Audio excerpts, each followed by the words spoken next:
अभी मैं गुजारिश करूंगा जसवंत सिन्हा जी से कि आप लोगों के सामने दो शब्द कहें।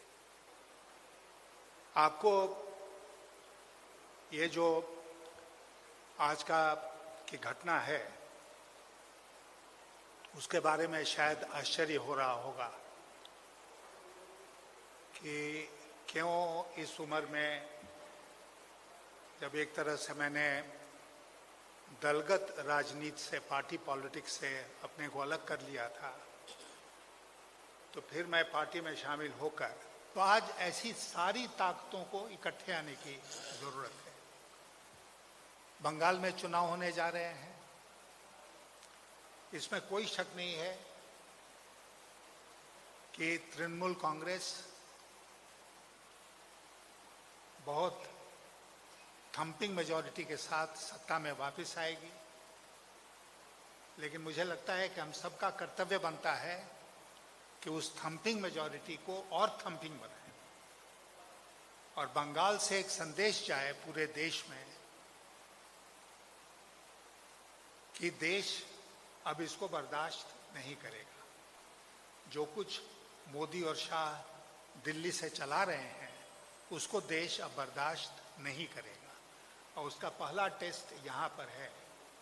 आप जानते हैं गोपाल कृष्ण गोखले कह के गए थे कि what Bengal thinks today India thinks tomorrow.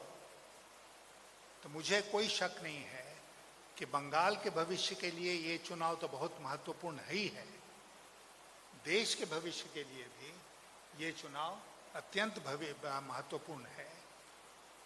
और 2024 का जो परिवर्तन का रास्ता है दिल्ली में, वो आज बंगाल से होके गुजरेगा। तो इसलिए मैंने ये सोचा कि आज का ये वक्त जो है वो बहुत ही विशेष है और आज मुझे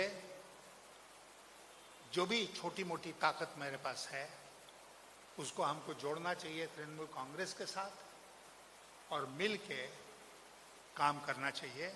और इसलिए बहुत सोचने के बाद मैं इस निष्कर्ष पर पहुंचा कि दूर से नहीं बल्कि पास से, अलग रहकर नहीं बल्कि शामिल होकर मुझे तृणमूल कांग्रेस को और मजबूत करना चाहिए बंगाल में, इस चुनाव में, पूरे देश में, ताकि दिल्ली में 2024 का परिवर्तन संभव हो सके।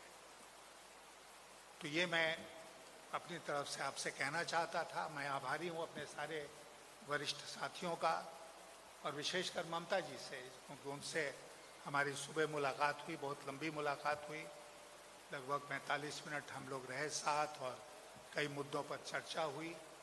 उसी से थोड़ी देर हो गई यहाँ आने में।